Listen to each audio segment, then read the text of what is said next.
Well, thank you for a Bible and an iPhone. There's somebody. Good morning again. Thank you for inviting me.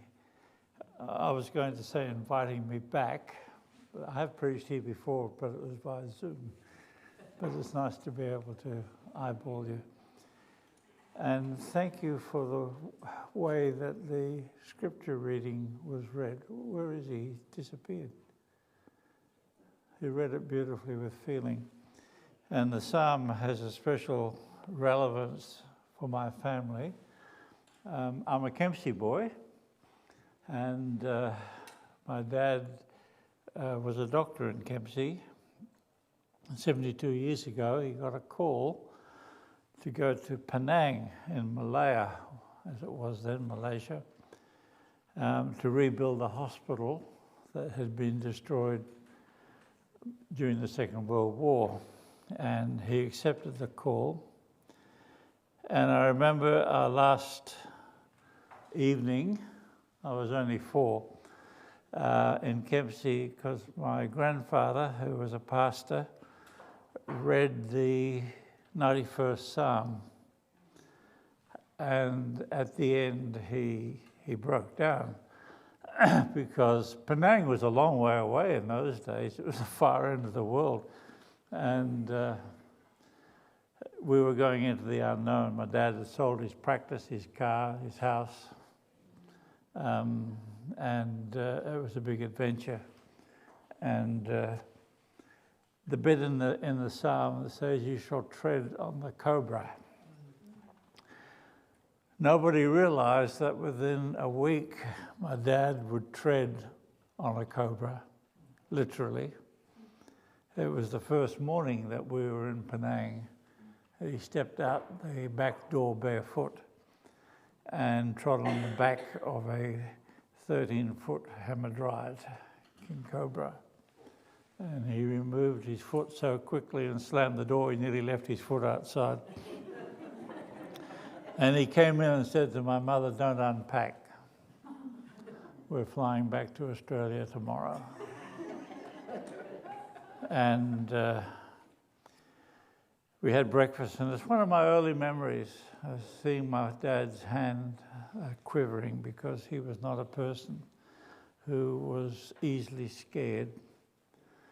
And then he said, "We're going to put God to the test." And he remembered that his father had read that text just a few days before. And he said, "I'm going to put God to the test. We're going to pray, and then I'm going to open my Bible anywhere and just shove my thumb inside. And if there is not a text under my thumb," thank you for the water. It's a special brew called Blake Proof. That's lovely. "If there is not a text under my thumb, we're going back home."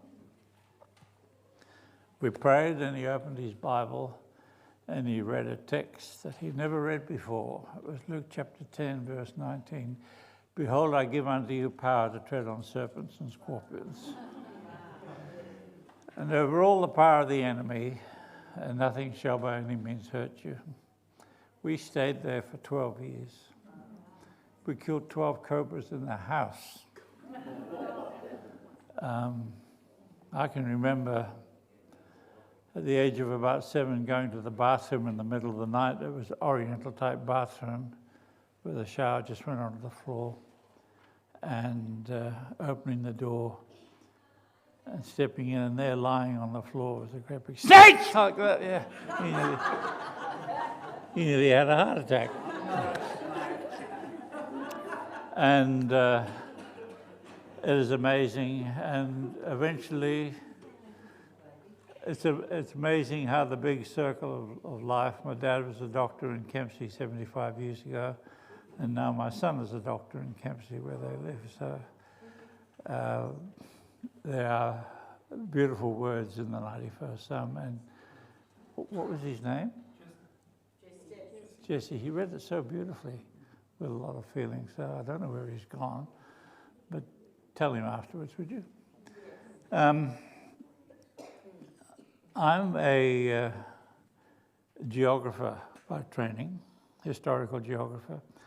I love the Bible, and I despair when I hear people say that it's a series of myths and fables, wild stories put together, but it's not. And I'm going to combine history with scripture today to tell a story that if it wasn't true, it'd be just too improbable. And I'm going to complicate things by doing it without notes, and I've got slides. And so if I get the order slightly jumbled up, you'll have to be a little bit forgiving. It's better than looking at notes all the time, isn't it? The prophetic book of Esther. Now, to find the book of Esther, you go to the middle and turn left. And it's a bit hard to find. It's not a very big book, but it's tucked in between the book of Nehemiah and Job. And it's a most unusual book because it doesn't mention God's name once.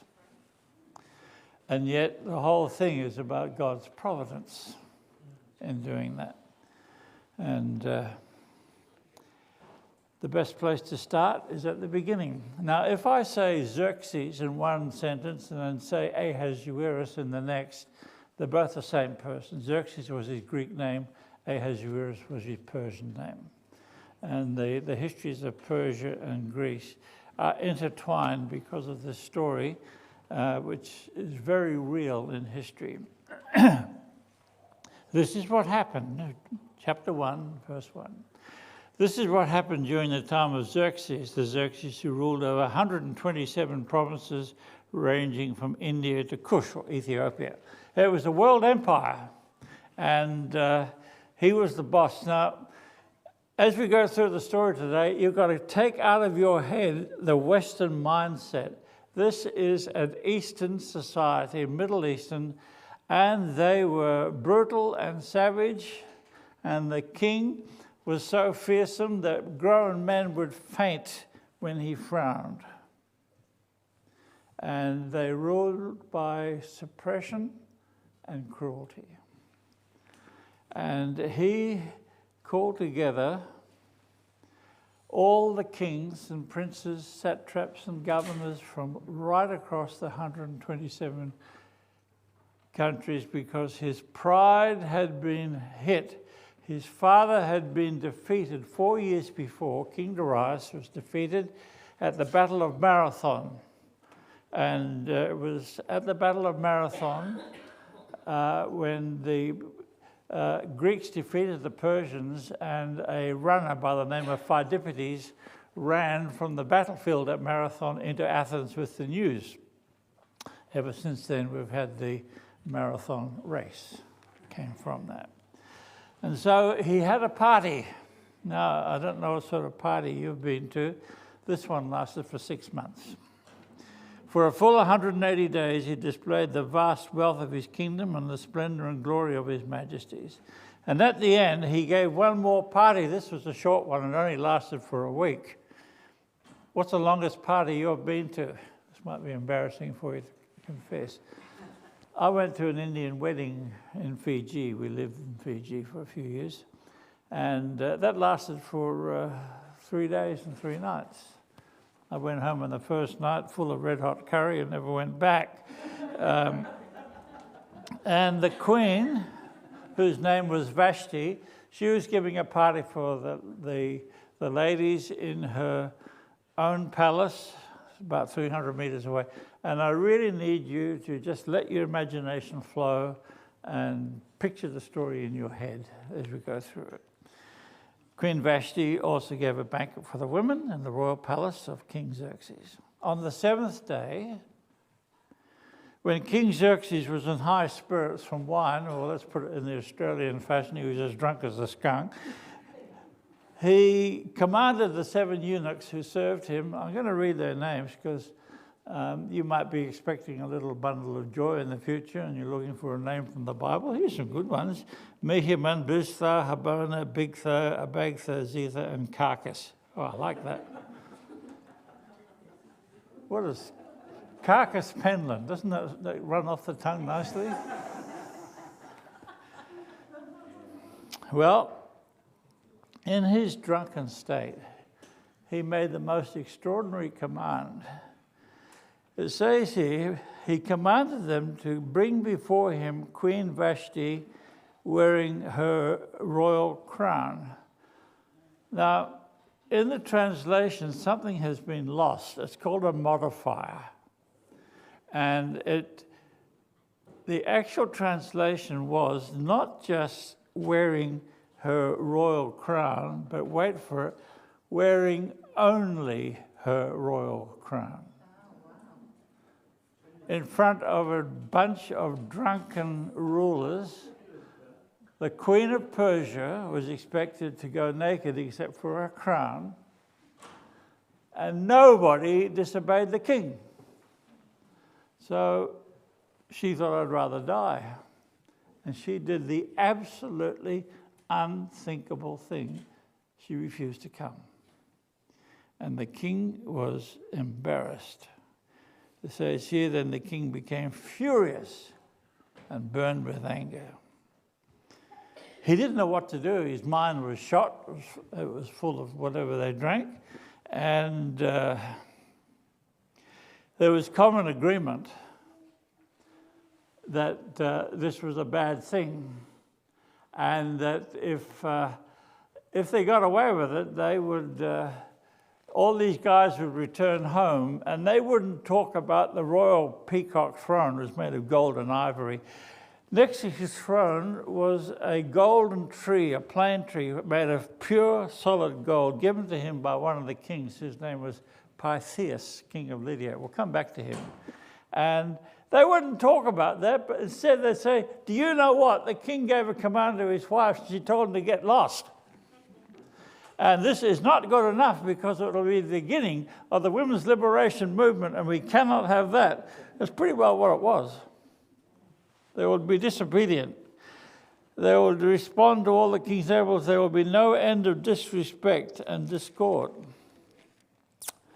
So what are we going to do? They said, well, first of all, we've got a problem. You can't kill her because she's the daughter of the most powerful of the 127 kings that are here. And he had the kings there so he could raise a huge army. And so politically, he couldn't get rid of her. But you need to make a decree that she's no longer queen. And so he had a decree written out, sent through the whole kingdom of Persia, 127 provinces. And it was sent out by the fastest post of the land. It was called the Royal Persian Camel Post. You could get through any part of the empire in 3 weeks, which makes it faster than Australia Post. And we read here in the last verse of chapter 1, he sent dispatches to all parts of the kingdom, to each province in its own script, and to each people in its own language, proclaiming in each people's tongue that every man should be ruler in his own household. Boo-hoo-hoo. That's really pretty petty. Now, folks, there is the most fascinating 4-year gap between the end of chapter 1 and the beginning of chapter 2. In that time, Xerxes raised the largest land army ever seen up until D-Day about 80 years ago. 524,000 fighting men. And they all came to Susa and trained on the plain of Dura outside the city. Well, the Greeks got a bit interested because they knew that 524,000 fighting men were heading in their direction. So they sent out some spies. And I've never aspired towards being a spy because they were captured. And they were brought shivering with fear into the presence of King Ahasuerus. They knew what their future was. It'd be as long as they could live under torture until every bit of information was extracted from them. But to their astonishment, the king said, I'll tell you what I'm going to do. I'm going to let you go. And you can take your biros or iPhones or whatever you've got in those days and take photos and notes, and you have a look right around. You can count the number of swords and shields. You can count the soldiers. You can do whatever you like. And they did. He said, now go home and tell the Greeks what you've seen, because they're going to be absolutely terrified. They went home. They described the Persian soldiers with their armor that looked like fish scales, the Thracians up north with their foxskin capes, the Indian soldiers with their dhotis and cane bows, and the Ethiopian soldiers with horse head manes on their heads and war paint. And they said, you haven't got a hope. Well, the Persians all met. And they started to march towards Asia. Now, today, you can cross, that's Xerxes. You can cross, it didn't take me long to get out of water, did it? You can cross between Asia and Europe on this bridge. Asia's there and Europe's there. It's one of the biggest bridges in the world. But it wasn't the first bridge built, because Xerxes ordered that a boat bridge be built of 2,000 vessels put side by side right across. And you can see two lots. And the entire army was to march across. It would take over a week. And the night before they were to cross, a storm came up and wrecked it. And the king was pretty annoyed. He was so annoyed he had the designer executed. He sent 300 generals down to the water's edge with whips, and they flogged the water to teach it a lesson. We haven't finished yet. He sent them back that afternoon with 300 red-hot branding irons and really taught the ocean a lesson.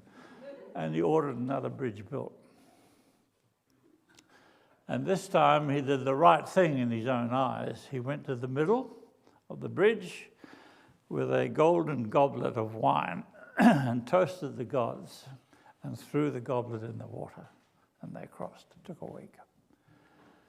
And the reason I tell this is that when the first pope crossed the Tiber River to go into Rome, they built a pontoon bridge. And he followed the Persian custom. He stood in the middle with a goblet, drank it, and threw it into the water. And from that day to this, the Pope has been known as the Pontiff, after the pontoon bridge. And it started there. Now, the Greek kings, they were really worried and they met in a hurry. Normally, the Greek kings were fighting against each other. But when there was a common threat, they all came together. And they looked around the table and they said, there's only one person that we believe has the courage and the brains to save us, and that is King Leonidas of Sparta. Spartans had a huge reputation of being tough fighters. And they looked across and they said, King Leonidas, will you be our leader for this war from which there is no escape? He said, I will. And he said, I figure that they're either going to come through the Vale of Tempe over the top, or they're going to come past the pass of Thermopylae by the coast. And because they have a huge navy of 2,000 vessels, I think that they're going to come by the coast. And he said, we will defend them and we will meet them at the pass of Thermopylae, which thermopylae is hot gates. There were hot springs there. I had the privilege, by the way, of a friend who was a millionaire who said, I will fly you anywhere in the world with me, business class, as long as you tell me the story of the place the night before. And the first thing I said, we're going to Greece. I want to go to the Pass of Thermopylae. So we did. I spent days there pacing up and down. It was just the most fascinating trip. The business class wasn't too bad either, I might add. So it was on the 20th of August, 490 BC. This huge army arrived at the Pass of Thermopylae. This is the Pass of Thermopylae, and it doesn't look like it did then because the water came right up to here. It's now receded about 10 kilometers out towards the coast. And there was this very narrow pass. And up there next to it is the mountains called the Kalendronos, which are virtually impassable. And the army had to go through there. And this massive army was camped there. When they got to the pass, the kings had said, how are you going to defend that pass? And Leonidas said, give me 300 of my best Spartan soldiers, and no army will get past through the pass. So on that day, this is what Xerxes saw. There are the Persian soldiers. Let's wait for this to change. And there is the Spartan warrior. And I reckon I would run a marathon if I saw one of them coming for me. It looked like a turtle, actually. And it was this phalanx of soldiers with spears and armor. And they stopped. And Xerxes sent a message forward. We'll fire so many arrows into the air that it will blot out the sun. And Leonidas bounced the message back. That's fine by us. We fight better in the shade. And so they tried to get through. On that day, Xerxes sent forward his crack troops, 10,000 soldiers called the Immortals. Well, they're only immortal until the end of the day. They are buried there, and here is where they are buried. It was a huge battle. That's where they're buried, on that mound. And it was a very discouraged Xerxes who was in his tent that night drinking when the unthinkable happened. A Greek traitor by the name of Ephialtes came and he said, if you spare me and my family, I will show you a secret pass across the Kalendronos. And you can get both sides of the pass, and then you'll have Leonidas and his men trapped. And so it was in the middle of the night that Leonidas heard the crunch of feet on dry leaves, and they knew that they had been betrayed. And he said to his 300, if you want to go, run now. Not one of them would go. He finally chose one at spear point and forced him to go home and tell the men of Sparta that we died doing our duty. He went home and gave them the message and took his own life afterwards. And they say one of the greatest battles of history took place that day. And when their spears were broken, they fought with their swords. And when their swords were gone, they fought with their daggers. And when their daggers were gone, they fought with their teeth. And not one survived. And if you go to that pass today, you will see the statue of King Leonidas, King of Sparta. And they are always putting fresh flowers on his grave. Well, the Greeks were in real trouble. They couldn't stop an army of 524,000. They had their own army that had tried to defend up the side of the mountains, but they had fled. And so they turned around and they said, we need to appoint another leader. So they appointed an admiral by the name of Mephistopheles. And they said, what are you going to do? And he said, well, when they get to Athens, it'll take them 2 weeks. We're going to burn the city. There'll be nothing left.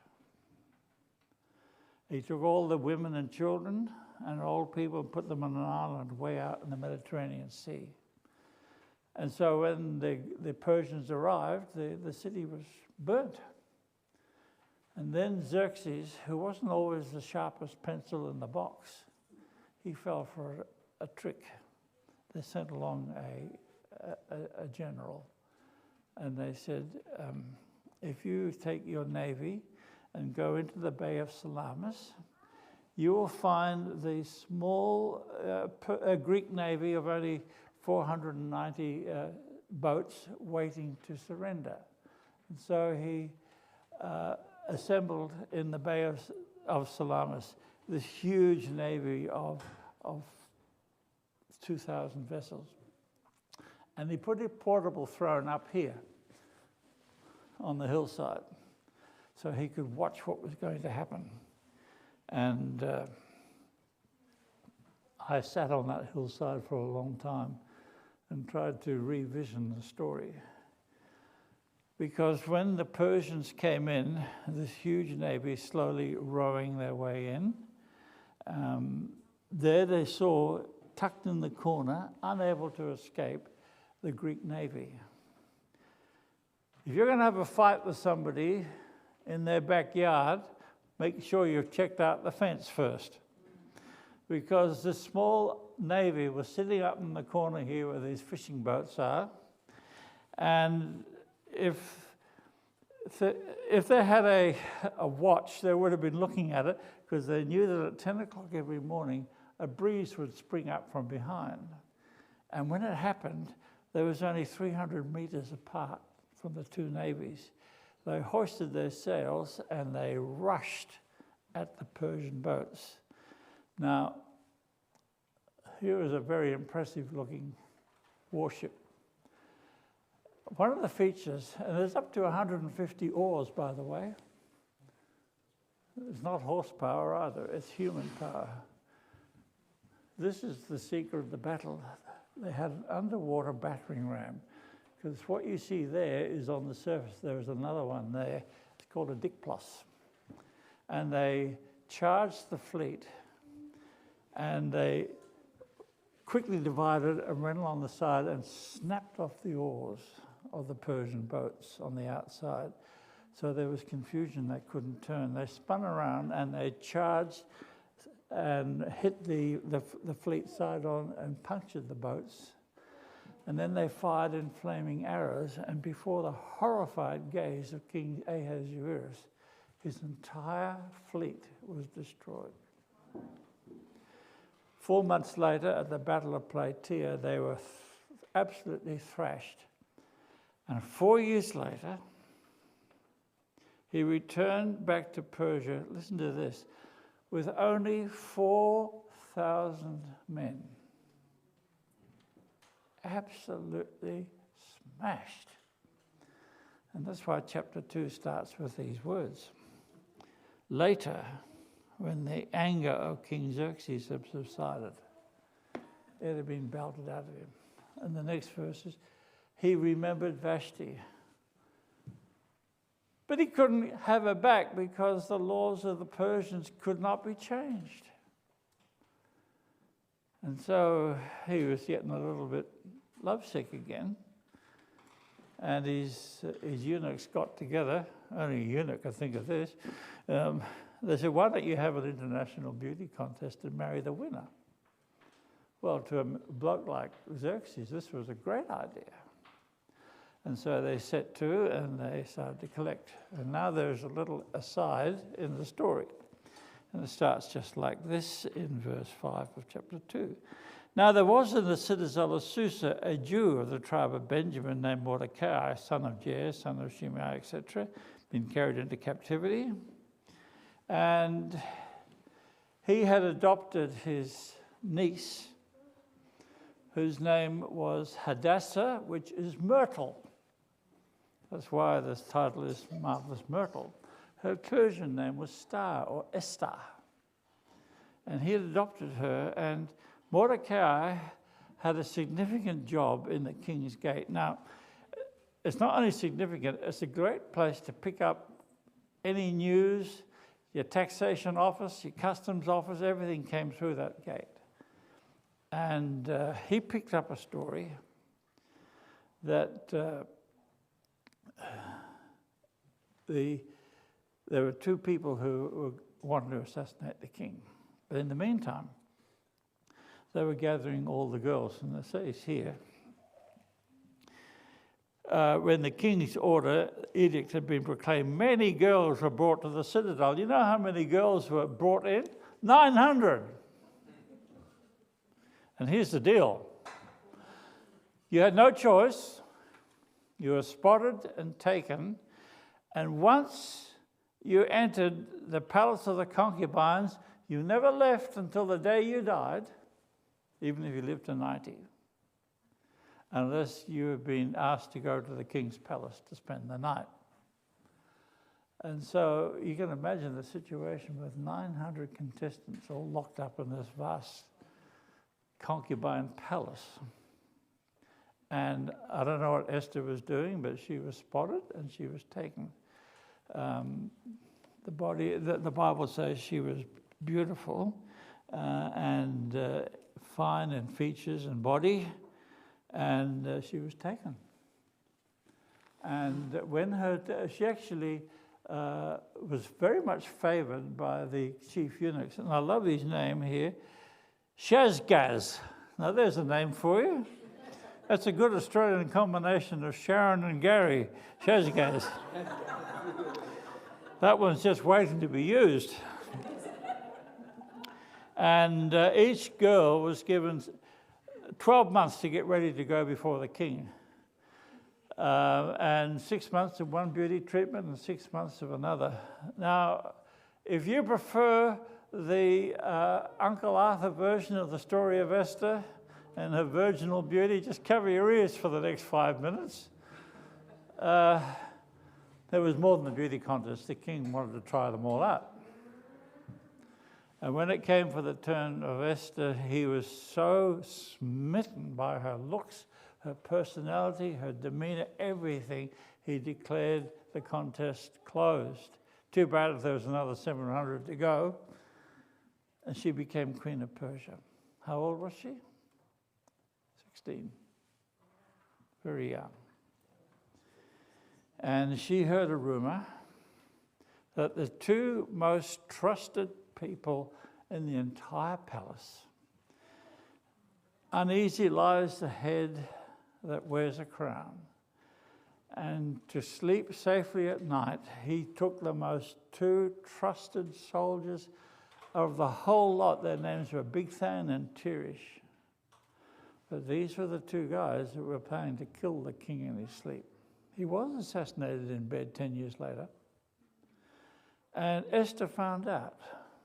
And she told Mordecai. Back to front, Mordecai found out. He told Esther. And she whispered in the king's ear. And these men were interrogated and hung. Now, I don't want to be too gory here, but in ancient Persia, you weren't hung with a rope. You were impaled on a sharp pole. And these two men were impaled, killed, and the matter written up in the records, and life went on. Now, here comes the baddie in the story, chapter 3. After these events, King Xerxes honored Haman, not Hammond, please make note, underline it, Haman, son of Hammedatha the Agagite, elevating him and giving him a seat of honor, higher than all the other nobles. He became the prime minister. He was a horrible man. First thing he did was he invoked an ancient law that said, as prime minister, when I walk through the city, you will bow down, not just genuflex from the waist, you will bow down hands and feet in the dirt, head touching the ground, and you will worship me. Now, there was a good reason for it. It's very hard to assassinate somebody when your hands are on the ground. Try it sometime. He also enjoyed being worshipped. And that became the law. And it wasn't long before his trips through the city gate, somebody said, Prime Minister, have you noticed that when you go through the gate, there is one person there who doesn't bow down? He just stands there. Who is it? His name is Mordecai. Mordecai must have been quite a senior official. And his hatred for you, he decided not just to get the life of one man. He could have gone to the king and had him executed immediately. But his hatred was so great that he said, I'll not only destroy him, I'll not only destroy his family, I'll not only destroy his clan, I'll not only destroy his tribe, I will destroy everyone who is a Jew. Now that's hatred, and you say, how can that happen? Well, you've only got to go back 80 years and look at places like Auschwitz. It's a terrible place. They tried to exterminate the Jewish race. And he went to the king. Before he went to the king, he cast lots, which were actually bean pods, and they had to fall a certain way. And the casting of the lots was called Pur, and that is why the Jews celebrate the Feast of Purim to this day.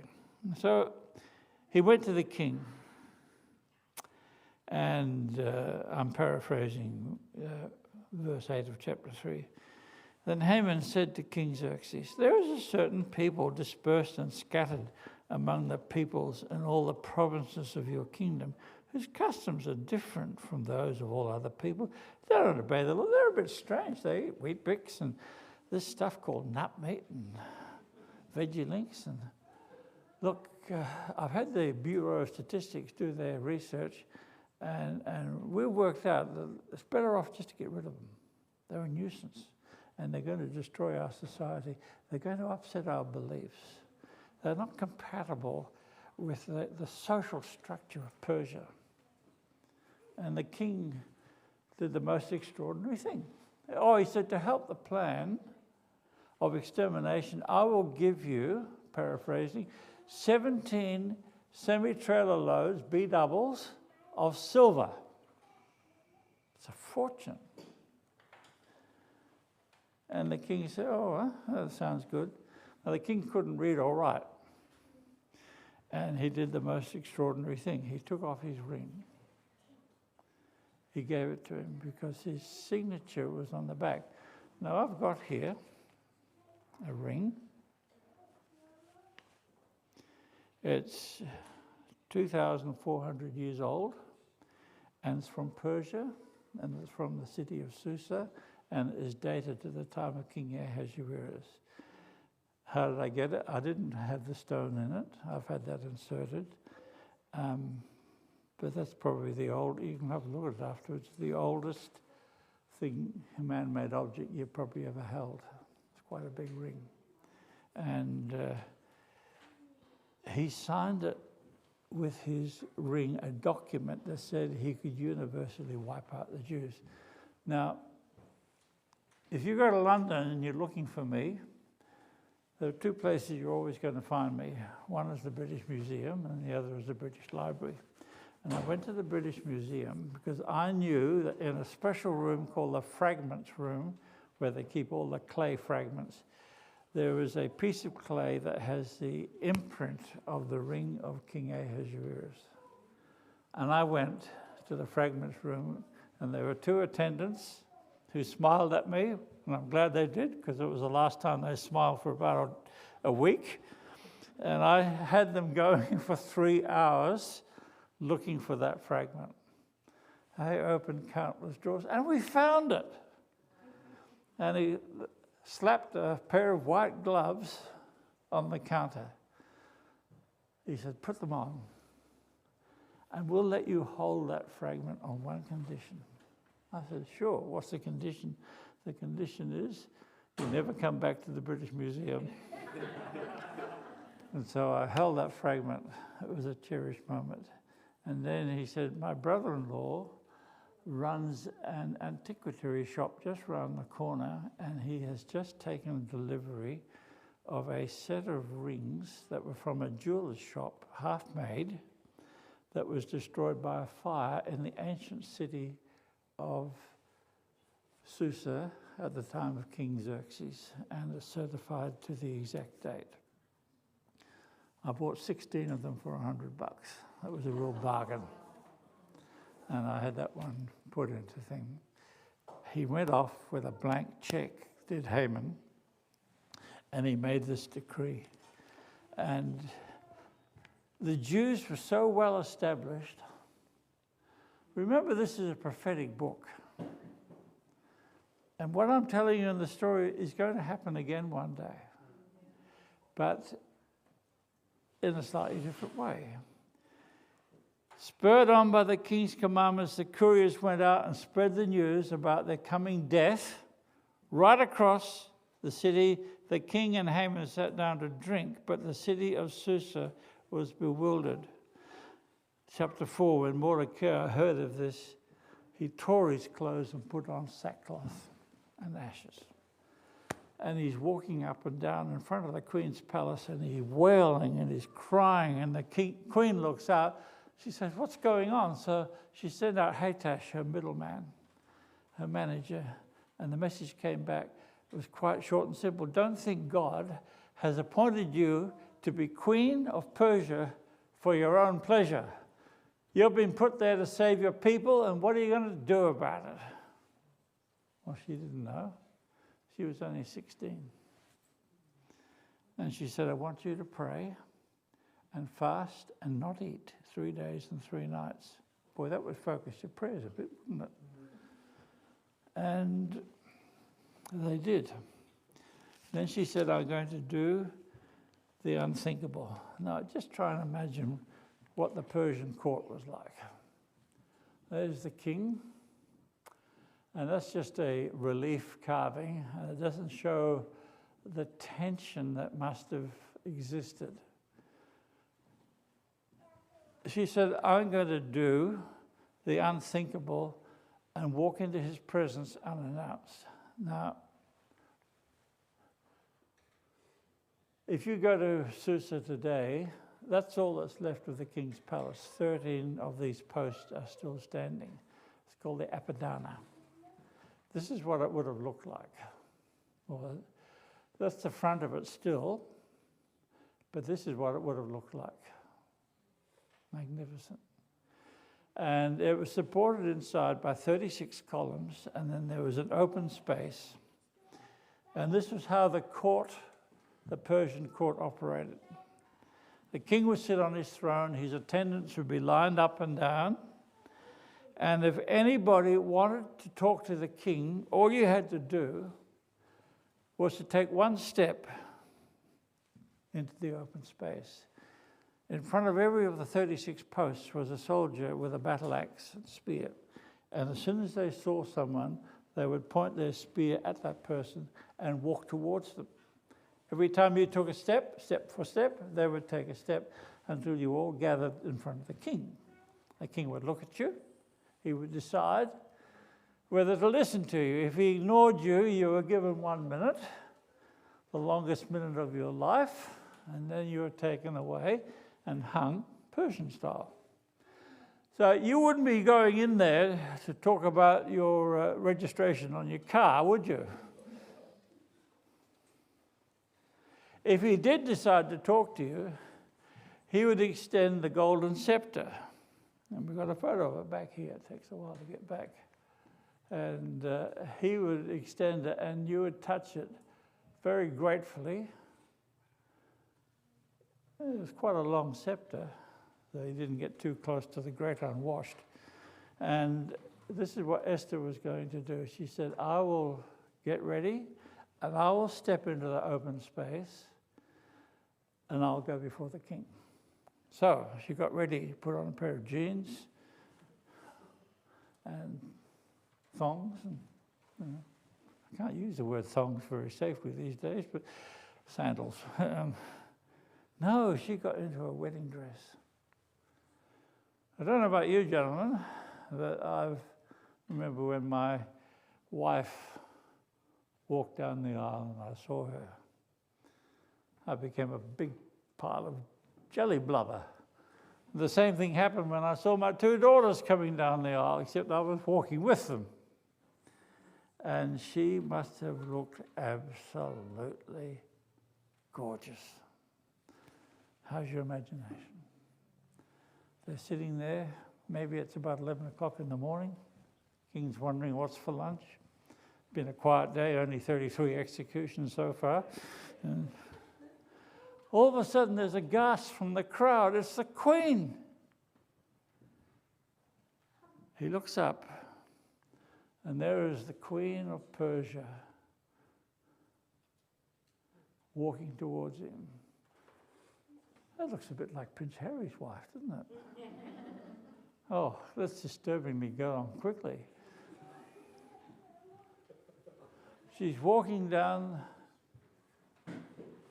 and everybody is, as she's crowded, this picture doesn't really paint it well, all these soldiers around her with their battle axes, and she comes before the king, sitting in front of that awful statue of power.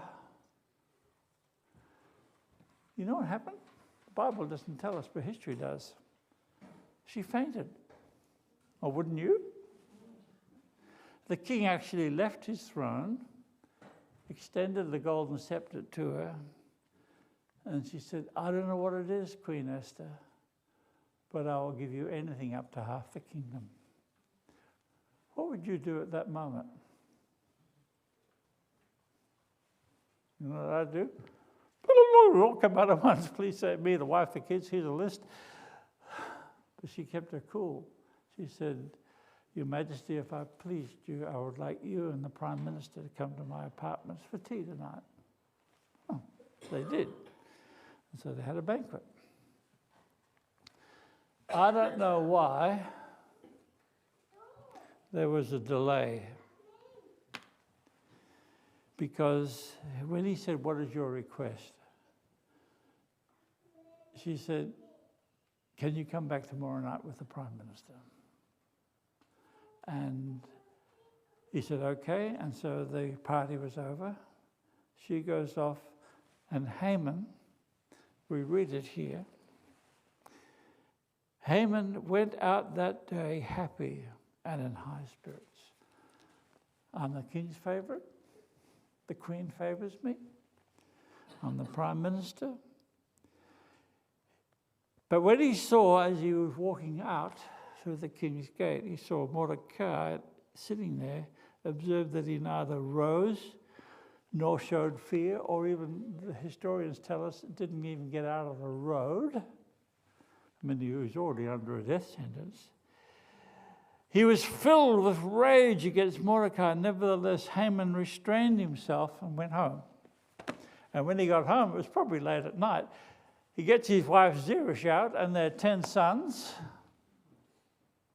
And he parades up and down saying, I have just been to a private banquet with the Queen and the King. And you know what? Going back again tomorrow night? I'm pretty good. And then he shows what a great big blubbering twit he really is. He starts to cry and he says, it all means nothing to me as long as I see Mordecai, the Jew, sitting at the king's gate. And his wife Sarah says, no, darling, it's okay. Why don't you go and see the king first thing in the morning and just ask for the life of one man? Life is cheap in Persia, you'll get it. He thought it was such a good idea. In the middle of the night, he had a pole 25 meters top length, put in his nature strip, sharpened at the end. It was a hanging pole, and he went off to the king. The king hadn't slept.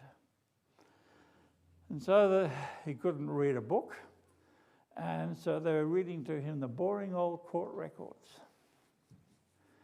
And all of a sudden they're reading about the two men that the king trusted most of all, who used to guard his bedroom door, Bigthan and Teresh. He sat up and listened. What happened? Well, they tried to kill you and they were executed. Who saved my life? Oh, this chap called Mordecai. Who's Mordecai? Has he been rewarded? No? Well, at that moment, coincidence? God doesn't even know how to spell the word coincidence. There was no such thing as coincidence with God, but at that moment, Haman is there, and they say, "Sir, the Prime Minister's here. Oh, bring him in." And he says to him, beautiful words. When Haman entered, the king asked him, "What should be done for the man the king delights to honor?" And Haman, the poor, stupid, overgrown, proud, idiotic fool, says to himself, "He's talking about me. It's going to be a good one, a good day today." This is what pride does. Pride and a narcissist don't go well together. He said, "Well, taking me a bit by surprise. I would take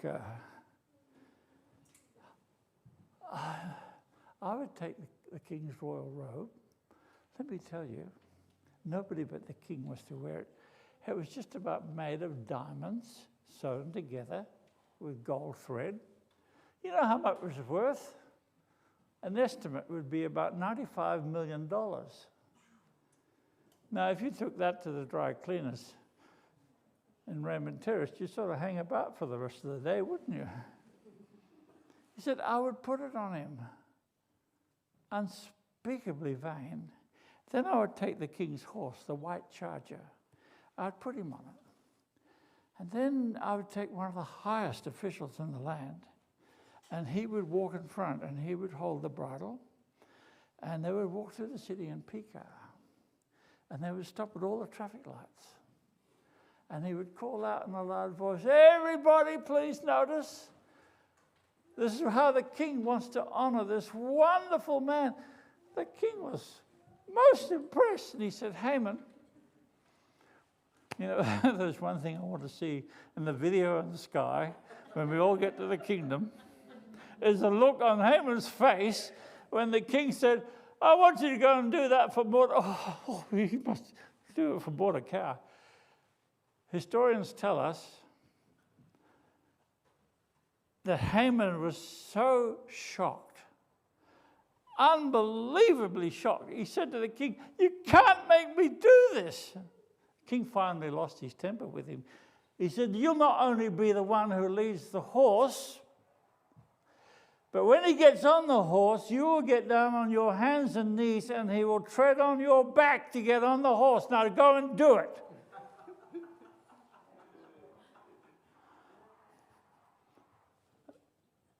I'm putting this in a modern setting. Haman had told his family not to move too far away from the TV because there's going to be big things happen.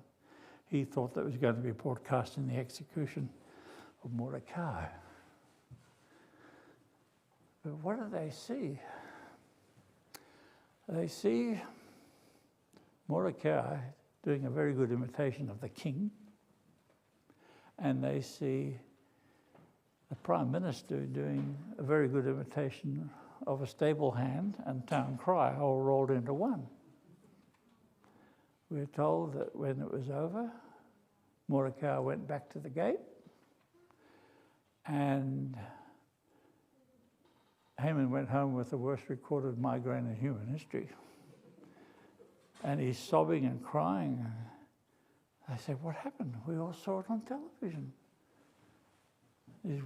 He told them, and his wife Zeresh is no fool. She said to him, "If you have started to fall before this man, you've had it." He was so upset and so distraught that he was late for the royal banquet. Before I retired, I got a call. I was up at Townsville at camp talking to the youth, and all I had was jeans and, you know, the groovy stuff. And I got a phone call saying, "You have an appointment with the Prime Minister tomorrow morning at 10 o'clock. I had no suit. I had to go and buy everything. But boy, was I on time. I was there at 7 o'clock outside his office in Sydney. and I would look pretty splendid for a suit bought from Best and Less. But he was late, and the king had to send one of his Harbona, one of his chamberlains, to go and get him. And so the second banquet starts. And this time the king says, Esther, no mucking about. What is it? What's your request? This is what she said. If I have found favor with you, Your Majesty, and it's just the emotion in this. It's one of the most beautiful speeches in the whole of Scripture. And if it pleases you, grant me my life. This is my petition. And spare my people. This is my request. For I and my people have been sold to be destroyed, killed, and annihilated. You can't get much deader than that, can you? Destroyed, killed, and annihilated. You've had it. The king said, who would dare to do that? Well, the Prime Minister's sort of sinking down to the cushions a little bit, and Esther points across the table at him. You know, the Jews never call Hammond unless it's by this title, the wicked Hammond, because they've done their mathematics. And that title, the wicked Hammond, comes to a number. That number is 666. And the king stormed out on the balcony. His brain was full.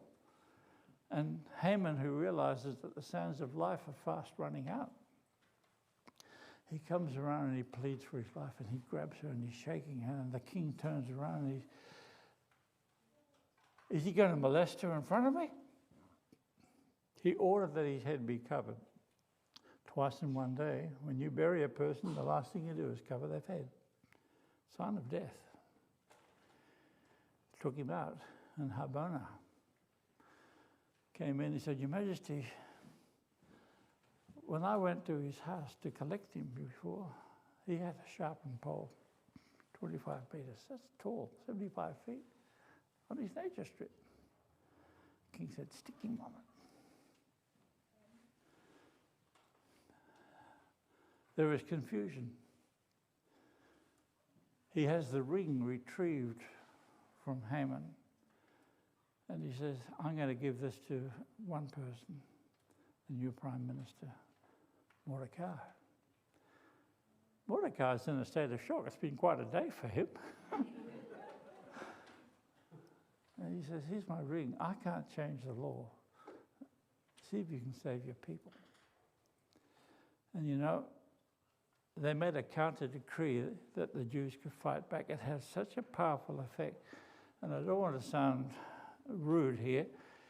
It has such a powerful effect that one night that 2,000 Persian men in that city became Jews overnight, which meant a small but painful operation. And on the day when the Jews were supposed to die, they killed 75,000 of their enemies. Now, if you look at the death decree that Hammond made, all the people would have gone to their Jewish friends and they would have said, there is nothing under sun, moon, and stars that can save you. This is a royal edict. The whole known world is going to kill you.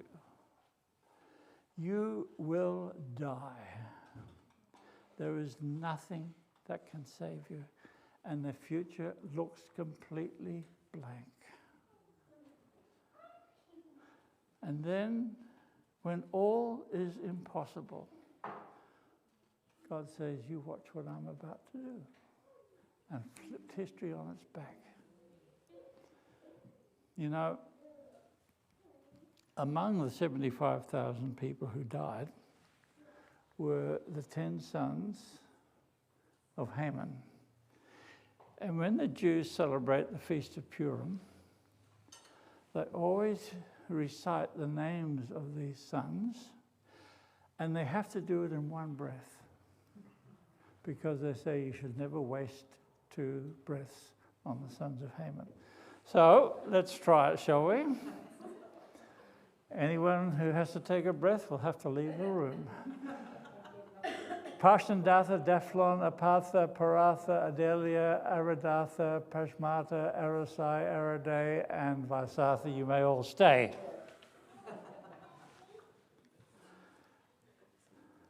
I want you to come across to Revelation in conclusion.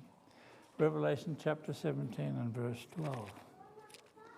Now, I don't know how theologically sound this bit is, but it's struck me.